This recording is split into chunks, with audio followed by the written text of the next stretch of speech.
आज नवरात्रि का 5वां दिन है और आज के दिन स्कंद माता की पूजा होती है। क्या आपको पता है ये स्कंद माता कौन है, क्यों हम इनकी पूजा करते हैं और इनसे हम क्या सीख सकते हैं? चलिए मैं आपको बताता हूँ। एक बार एक राक्षस था, उसका नाम था तारकासुर। उसने ब्रह्मा जी से वरदान प्राप्त किया था कि अगर उसका वध होता है तो उसका वध केवल शंकर जी के पुत्र के हाथों ही होगा और कोई उसको मार नहीं सकता।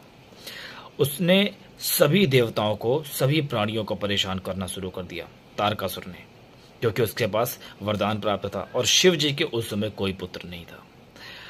अब इधर पार्वती मैया तपस्या में लीन थी, क्योंकि उन्हें शिव जी को अपने पति बनाना था।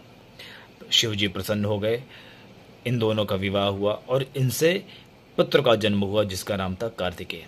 कार्तिकेय जी का एक अन्य नाम भी था स्कंद, जिसके कारण पार्वती मैया को स्कंद माता कहा गया। कार्तिकेय जी बाद में देवताओं के सेनापति बने और देवताओं ने कार्तिकेय जी को तारकासुर के वध के लिए भेजा और कार्तिकेय जी ने तारकासुर का वध किया और सभी को उस तारकासुर से मुक्ति दिलाई। अब इस कहानी से हमें शिक्षा क्या मिलती है? इस कहानी से हमें शिक्षा ये मिलती है कि जिस तरह पार्वती मैया ने निस्वार्थ भाव से, बिना किसी स्वार्थ से अपने पुत्र को तारकासुर के वध के लिए भेजा, इसी तरह हमें भी किसी दूसरे के सुख के लिए, किसी के भलाई के लिए, किसी के अच्छे के लिए अगर अपनी प्रिय चीज का त्याग भी करना पड़े तो बिना हिचके कर देना चाहिए।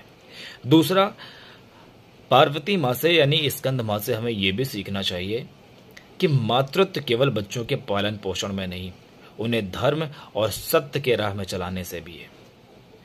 यह सबसे बड़ी सीख है जो हमें स्कंद माता देती है। इसे मातृत्व का गुण कहते हैं। हैप्पी नवरात्रि।